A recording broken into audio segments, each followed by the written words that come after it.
las raíces cristianas de España, por la vida y el bien común.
Atrévete a entrar en la boca del lobo con Javier García Isaac. Información sin ataduras, opinión sin complejos. Vivimos en un mundo que tiene muros y esos muros han de estar vigilados por hombres armados. ¿Quién va a hacerlo? ¿Tú? Mi existencia, aunque grotesca e incomprensible para ti, salva vidas.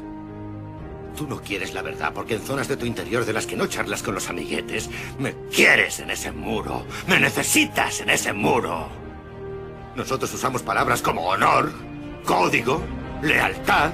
Las usamos como columna vertebral de una vida dedicada a defender algo. Tú las usas como gag. Y no tengo ni el tiempo, ni las más mínimas ganas de explicarme ante un hombre que se levanta y se acuesta bajo la manta de la libertad que yo le proporciono y después cuestiona el modo en que la proporciono. Preferiría que solo dijeras gracias y siguieras tu camino. De lo contrario, te sugiero que cojas un arma y defiendas un puesto. De todos modos, me importa un carajo a qué creas tú que tienes derecho. Tienes ese lujo. Tienes el lujo de no saber lo que yo sé. Muy buenos días, amigos. Les habla Javier García Isaac. Estamos en Informa Radio, estamos en la boca del lobo, estamos aquí en Madrid. Y les hablamos a todos ustedes desde estos estudios Jesús Quintero y desde esta Relación de Noticias Antonio Herrero. Estamos a martes 7 de octubre. Ayer fue 6, pues hoy es 7. Hoy se cumple un nuevo aniversario de los brutales atentados de Hamás en suelo israelí. Aquello, se lo he contado en distintas ocasiones, yo vi las imágenes y eso da susto al susto. Fue brutal lo que pasó en esos días, en esa... es verdad que hubo unos fallos de seguridad que Netanyahu podía haber dado explicaciones. Un Netanyahu que, por cierto, digo, es que hay que ser justos y una cosa no quita la otra, igual que la Barbie, esta es una mamarracha, una mamarracha que negó lo que era evidente, porque estos rojos niegan, no, eso es un bulo, eso no existió. Existió en las violaciones, existió en las matanzas. Y nada de eso es un bulo. Podemos entrar en el detalle de por qué falló la seguridad en el país más seguro del mundo como es Israel, por qué 1.500 desarrapados asesinaron pues, a unas 1.200 personas, 1.300, el tema de los rehenes. ¿Por qué Netanyahu le interesa esta reacción furibunda? Yo creo, insisto, creo que desproporcionada. Tampoco me quiero en las cifras que está dando, no Palestina, sino la banda terrorista Hamás. No me las creo tampoco. Pero sí hubo un atentado brutal y esos terroristas merecían ser ejecutados. No tengo la más mínima duda, que no haya ninguna duda sobre eso. Cuestión es muy distinta, es que la reacción, o por lo menos tenía que haber sido muchísimo más selectiva de lo que parece que está siendo, porque insisto, tampoco compro la propaganda de un grupo terrorista y menos de sus voceros, porque flaco favor le hacen al pueblo que está sufriendo, que está siendo bombardeado, flaco favor le hacen estas mamarrachas aquí en España. Flaco favor le hace el gobierno de España a la causa palestina, para empezar, cuando no sabe dónde está ni Palestina. Y también se cumple un nuevo aniversario. Luego les habla de eso, de la intentona golpista de 1934 por parte del PSOE, que duró 15 días en Asturias, empezó el 5 de octubre y duró pues hasta el 14-15 de octubre. Bueno, en Cataluña, la República inexistente de Cataluña, pues duró como como el 1 de octubre. Duró, no llegó a 24 horas, apenas unas horas. Todos los mamarrachos valientes escamots salieron por las alcantarillas, no había voluntarios para defender esa república inexistente. El genocida Luis Companys, qué pena no haberle ejecutado a tiempo. Y digo, es una pena no haberle ejecutado a tiempo porque se hubiesen evitado muchas matanzas. A Companys, si no me equivoco, se le ejecuta en el 40, o en el 40 o en el 41, no me hagan mucho caso, porque este sí fue entregado por la Gestapo al gobierno de España a petición de la burguesía catalana, que ahora le ríe las gracias al fugado de la justicia Puigdemont. Es curioso. Esa misma burguesía catalana fue la que exigió a Franco, después de todo lo que había sufrido, mi familia sufrió mucho, eran burgueses, no sabía yo decir, los hermanos de mi abuela, los primos los tíos abuelos de mi madre, fue una matanza en Montjuïc, se asesinaba, se exterminó a todo católico, prácticamente a todo el clero, menos al pequeño núcleo que era separatista, que era casi residual.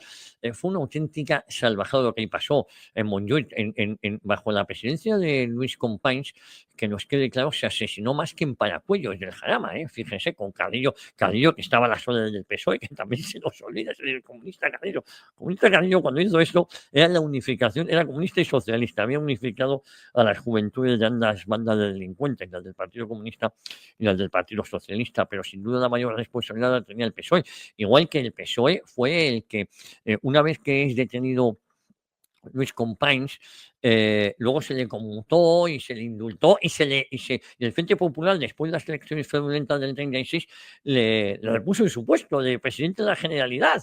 Y digo que se le tenía que haber ejecutado en el 34 o en el 35, después del juicio, y en vez de ejecutarle y nos hubiésemos ahorrado las matanzas.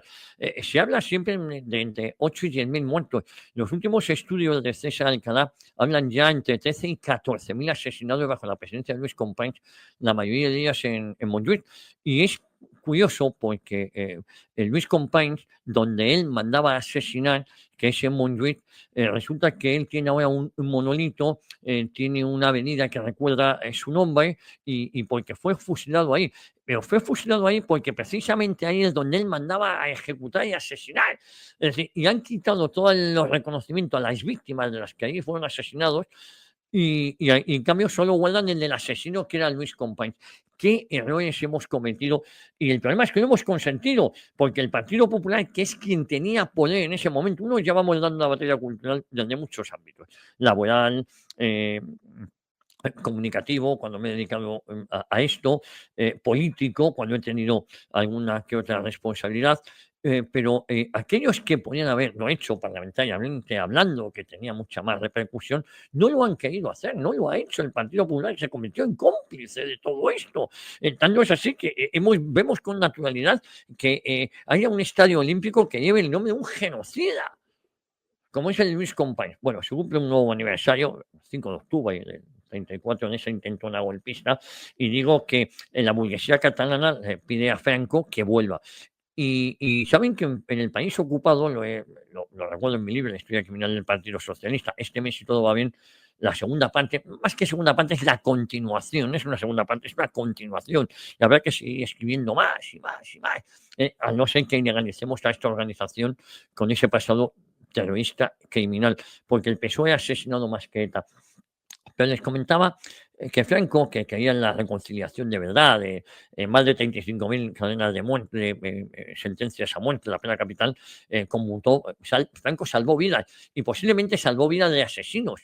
Y no quería, la gente dejó incluso que algunos huyeran, se escaparan, no hubo una persecución a por ellos. En cambio, la burguesía catalana sí pidió la cabeza de Luis Companys. Luis Companys fue entregado por la Gestapo al gobierno de España y después de un juicio sería fusilado en Montjuïc. En cambio, no pidió la cabeza de Largo Caballero, que también vivía en una casita de campo en el París ocupado por la Gestapo y no le pasó nada, si no me equivoco. Largo Caballero moría en 1947 en París. Su hijo, que estuvo prisionero en las tropas nacionales, en el 41 se lo deja en libertad. el hijo se va a Perpiñán, ahí se casa y luego se va a México, donde se hace el Partido Comunista y muere con casi 90 años, ¿no? Con más de 90 años, no, 87 o 90 años, ¿no? Lo pongo en el libro, la historia criminal del Partido Socialista. Y la cabeza de Luis Companys viene casi por, viene porque se lo pide la burguesía catalana de lo mucho que habían sufrido. Hoy es día de hablar eso, es día de recordar esos atentados que sufrió Israel, y también, porque no, es día de recordar que la respuesta de Netanyahu, no del pueblo tanto israelí, creo que ha sido desproporcionada, con independencia de que todo terrorista debe ser ejecutado. Digo desproporcionada si los queremos, porque hay una desinformación brutal. Y hay una política de bulos por parte de la izquierda también. El último bulo es decir que esos atentados prácticamente no existieron, que las mujeres no fueron violadas y que los secuestradores tratan de maravilla a los secuestrados. Hombre, cuando los están utilizando de escudos humanos. La desinformación. No me creo a la izquierda, no me creo los datos que da jamás, pero insisto, sí que parece que ha habido una reacción desproporcionada. Aunque uno ve esas imágenes, como yo he visto, un documental que dura unos 50 minutos así, y hiela la sangre, con independencia de que podamos condenar, yo lo condeno, la reacción creo que exagerada de Israel. Es decir, tú tienes que ser más selectivo, y más cuando estamos hablando de uno de los ejércitos más poderosos del mundo.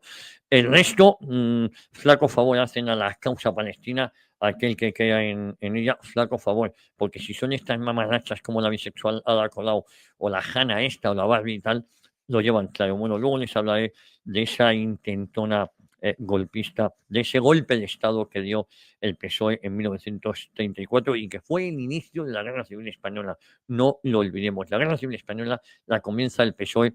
Ahí salta por los aires toda la legalidad. Mi gente no ha respetado el resultado electoral, y luego tuvimos lo que nos ha traído hasta aquí, porque luego tuvimos que en el 36 en febrero unas elecciones fraudulentas, y luego tuvimos, además de las elecciones fraudulentas, tuvimos, como siempre el PSOE, pues asignando a uno de los responsables de la oposición, como fue Calvo Sotelo, y provocando la guerra y persiguiendo al disidente político. Están en esa fase, no asesinando por el momento, pero no tengo la duda de que si el PSOE, que no tiene escrúpulos, si lo necesitara, volvería a asesinar. Sí, volvería a asesinar. Eso es una opinión, ¿eh? Bueno, Relación de Noticias, Antonio Herrero, y como cada mañana comienza justamente ahora una nueva aventura radiofónica que debe conducirnos directamente hasta las 12, con entretenimiento, con opinión, con información, con tertulia y, por qué no decirlo, con mucho, mucho análisis. Hoy martes 7 de octubre, precisamente en tiempo de tertulia, en tiempo de análisis, pues hoy vuelve Arantxa Cabello, creo que vuelve Arantxa Cabello, tenemos a Marcos López Serrador, a Pedro Fernández Barbadillo y al cineasta Luis María Fernández, que yo le presenté la semana pasada, al final no pudo venir, hoy espero que se incorpore. Así que López Serrador, Arantxa Cabello, Pedro Fernández Barbadillo y Luis María Fernández. Ay, madre mía, luego les voy a hablar de la monarquía fallida. Lo prometido es deuda, y yo hoy les tengo que hablar de esa monarquía fallida. Pero antes de hablarles de eso, han pasado también, porque no solo son los atentados de Israel, de Hamas en Israel, no solo es la intentona golpista del PSOE, también en octubre conmemoramos 11 meses después de la Dana. Sánchez solo ha pagado el 17% de las ayudas. Un año después, prácticamente. Sí, ha pasado ya un año justo. Eso significa que el 82,9% de las 43.592 familias que solicitaron estas ayudas aún no han recibido ningún pago.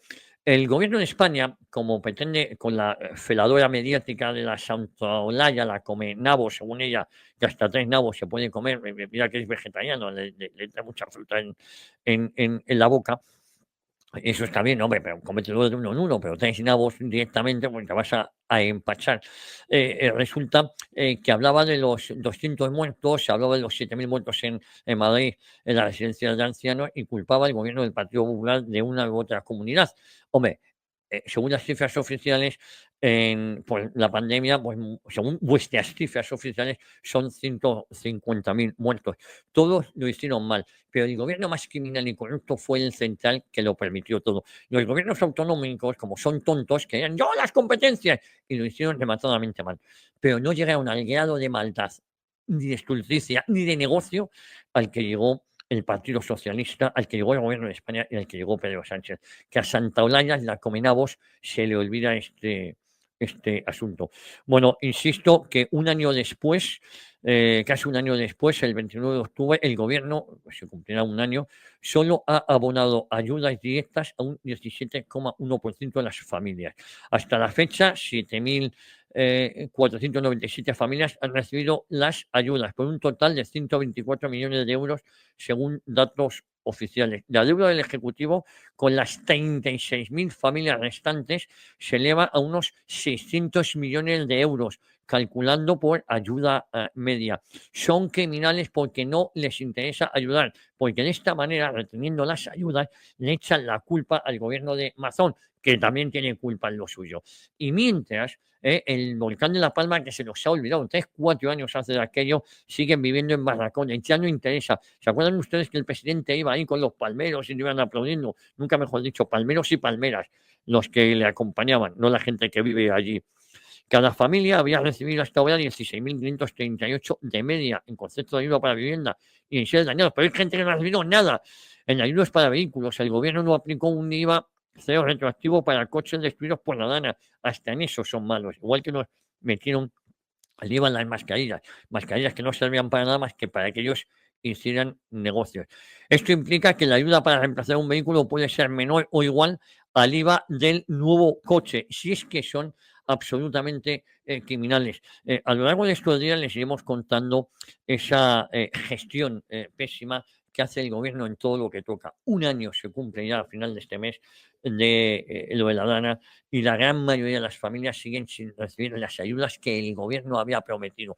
No hablo de las autonómicas, porque esto ha demostrado el tema de la Dana, el tema de la gestión de los incendios, el tema de la gestión sanitaria, ha demostrado el fracaso del modelo autonómico. Bueno, de todo eso hablaremos con Marco López Serrador, Arantxa Caballo, Pedro Fernández Barbadillo, Luis María Fernández, de hoy, 7 de octubre del 2025.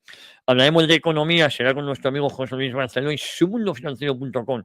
De deportes con el magnífico Esteban Pacios y con el genuino Tate Barceló y todo su equipo, pues ya saben, edatv.news. Rafa Escalona, Gonzalo Pinilla, Juan Pulido, Vito Quiles y todos los colaboradores de esta casa hacen posible que usted esté bien informado en edatv.news. Echamos de menos, ya se lo dije ayer, a la perla del Caribe, a Daís Casares. Y como cada mañana, de la mano de la singularísima Cristina Sol, pues tenemos nuestro informativo, nuestro termómetro de 1:30 del mediodía y nuestra caja de Pandora. No nos olvidemos nuestra caja de Pandora, sin olvidarnos quién está en la dirección técnica. Ya saben que la dirección técnica, pues tenemos a la inimitable Cecilia Jara con todo su equipo. Eduardo Vital Jr., David López, todos ellos hacen que esto llegue a sus terminales. Y tampoco nos olvidamos de las columnas jónicas de este medio de comunicación, de Mercedes de Veraz, que hace posible este cajón desastre que nos soporta a todos nosotros y nos solventa todos los problemas. Qué bueno es tener gente de confianza en puestos claves. Y Mercedes tampoco está sola, porque cuentan con Carmen Domínguez, gran trabajo también el que hace nuestra amiga Carmen Domínguez. Hoy martes, ¿qué pasa los martes en La Boca del Lobo en Informa Radio a partir de las 10:30? Bueno, empezamos con Españoles a pie, esa tertulia, esa de gente joven, y a partir de las 11 tenemos a la tienta, la actualidad taurina de la mano de Rafi Camino y de Curro Tejeína. La tienta con Rafi Camino y con Curro Tejeíno, no se lo pone Curro Tejeína, no confundir con los toros Nuestra Historia, eso será mañana con Juan Salazar. Son programas taurinos distintos. Juan Salazar es media horita. Hablamos de la historia, de hechos, y como siempre les digo, no hace falta que nos gusten los toros para escuchar a Juan Salazar. Para escuchar la tienda son más cafeteros, somos más de actualidad taurina. La cosa es distinta.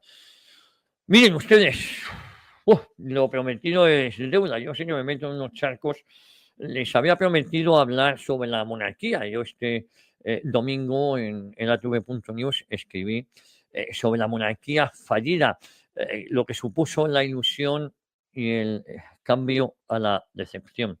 Y es que la monarquía española, presentada como la gran institución garante de la unidad nacional y de la continuidad histórica, ha fracasado. Fracasó con Juan Carlos I y fracasa con Felipe VI. Y hasta en los pretendientes que nunca llegaron a reinar encontramos más sombras que luces. España no ha tenido suerte con sus últimos reyes. Y lo que debería haber sido una institución sólida, respetada y patriótica, se ha convertido en un problema más en la deriva de nuestra nación. Don Juan fue ese abuelo incómodo, incómodo para todos. Y es que conviene recordar a don Juan de Borbón, el conde de Barcelona, el abuelo del actual monarca, un personaje que podríamos calificar de errático, que en plena Segunda Guerra Mundial no dudó en ofrecer territorio español a cambio de que algunas de las potencias contendientes, ya fueran los aliados o el eje, ya fuera Alemania o Inglaterra, le reconocieran como rey. Poco le importaba la soberanía de España o su integridad territorial. Lo único que le movía era saciar su ambición personal. Ni principios ni lealtad. Un pretendiente dispuesto a vender la patria por un trono. Su hijo, Juan Carlos I, sí llegó a reinar. ¿Y de qué forma? Estuvo más tiempo que Franco. Fue presentado como el artífice de la transición, como el rey que trajo la democracia y consolidó la paz. La historia, sin embargo, ha demostrado que detrás de esa fachada se escondía un hombre que puso en riesgo la unidad de España y su propia institución. No podemos olvidar su papel aún no esclarecido en el 23F del 81. No esclarecido para algunos, otros lo tenemos bastante claro, el suyo y el de Felipe González. Un episodio lleno de sombras donde muchos señalan al rey emérito como instigador en la sombra de una operación destinada a reforzar su propia figura y la figura de Felipe González. Aquello pudo haber sido un ensayo de manipulación política con la nación como rehén. Y después llegaron los escándalos personales y financieros, amantes mantenidas con dinero público, comisiones millonarias por negocios opacos, cuentas en paraísos fiscales y finalmente un exilio dorado en un país del Golfo, lejos de la nación a la que supuestamente sirvió. Juan Carlos I, con su comportamiento, ha sido, sin duda, el mejor aliado de los nostálgicos de la Segunda República. Sus excesos, su corrupción y su huida han dado munición a los que quieren abolir la monarquía. Y luego llegó Felipe VI, de la ilusión a la decepción. Cuando Felipe VI subió al trono en el 2014, muchos españoles sintieron cierta ilusión. Yo la verdad es que tenía pocas esperanzas. Se le presentaba como un rey preparado, serio y comprometido con la unidad de España. Y durante un tiempo, especialmente en su discurso del 3 de octubre del 2017, tras el golpe separatista en Cataluña, supo estar a la altura en ese discurso. La verdad es que fue como la gaseosa o como flor de un día. Pero todo se vino abajo, sobre todo con la firma de la amnistía en el 2024. Luego vinieron las risas en la ONU con Pedro Sánchez no hace tanto. Felipe VI, en lugar de ejercer el papel constitucional de arbitrar y moderar, en lugar de defender la unidad de España, decidió inhibirse y claudicar, firmando una ley que supone la legalización de un golpe de Estado. No fue un mero trámite, fue un acto de rendición sin paliativos. La confirmación de que la monarquía ya no es garante de nada, sino una pieza más en el engranaje del sistema. Miren, con esa firma, el actual monarca traicionó a millones de españoles que aún creían en él, certificando que la institución ha dejado de ser una salvaguarda para convertirse en un problema más. La monarquía, efectivamente, a día de hoy, podríamos afirmar con rotundidad que es un problema, no una solución. La Constitución del 78 definió al rey como árbitro de la vida política, pero el monarca se ha convertido en un mero notario de las decisiones del gobierno. Un gobierno, unas decisiones o un notario sin voz propia, sin autoridad moral, sin defensa de la nación. Ni Felipe VI ni su padre han garantizado la unidad de España, ni han sabido ni posiblemente hayan querido. Más bien al contrario, han acompañado su demolición, unos con escándalos y otros con cobardía. La realidad es clara. Los separatistas campan a sus anchas. Los gobiernos socialistas y populares han traicionado a la nación una y otra vez. Y la monarquía, en lugar de ser muro de contención, ha sido cómplice o espectadora. Todo ello ha sido un cúmulo de despropósitos. Desde don Juan, dispuesto a vender España por un trono, a Juan Carlos I, el rey de los escándalos y de la corrupción, y acabando en Felipe VI, que pasó de la ilusión, como yo les decía, a la decepción con la firma de la amnistía a los golpistas catalanes. No solo a los golpistas catalanes, también por el indulto a los 2 de los 6 delincuentes mal llamados de Zaragoza, como si fuese épico. Delincuentes que habían sido condenados por apalear policías y simpatizantes y votantes de Vox. La historia reciente de la monarquía española es toda ella un cúmulo de despropósitos. Y miren, hoy España está huérfana de instituciones fuertes. El régimen del 78 ha muerto. El Estado autonómico ha roto la nación. Y la monarquía, que debía ser garante, ha fracasado estrepitosamente. Los españoles no podemos seguir siendo rehenes de un sistema que nos lleva a la disolución nacional. La monarquía, tal y como se ha comportado, ha dejado de ser parte de la solución para convertirse en parte del problema. Y así, la pregunta que debemos hacernos es inevitable. ¿Puede sobrevivir España con una institución que ha fallado en lo esencial, que ha renunciado a defender la unidad de la nación? Me temo que la respuesta es que no. Bueno, en fin, amigos, de esto y mucho más les vamos a hablar hoy, martes 7 de octubre. Yo creo que hoy era el aniversario de la boda de mis padres. Ya tengo un cacao. Bueno, luego acabaron separándose, pero bueno, se llevaban más o menos bien. Bueno, se empezaron a llevar bien las de separados, eso también hay que decirlo. Pero bueno, bueno, mi padre ya en paz descanse, mi madre que es una santa y una gran mujer. Bueno, ya saben, en un programa no actúo ni para natilleros, ni bizcochables, ni almibarados. En un programa que, como siempre les digo, es apto para todas las edades. Sí, hay un taquito aquí, allá, tal. Yo estoy intentando modular mi mensaje, que no apto para todos los públicos. Ya saben que hay públicos que este programa genera adicción y pueden perder el control. Así que, si usted no está preparado, siempre les quedará la cadena COPE y aquí pues puede ir poco a poco, voy a tomarme esto con calma y tal. Bueno, en un programa que empieza, y espero no de decepciones, justamente, ni más ni menos que en este momento,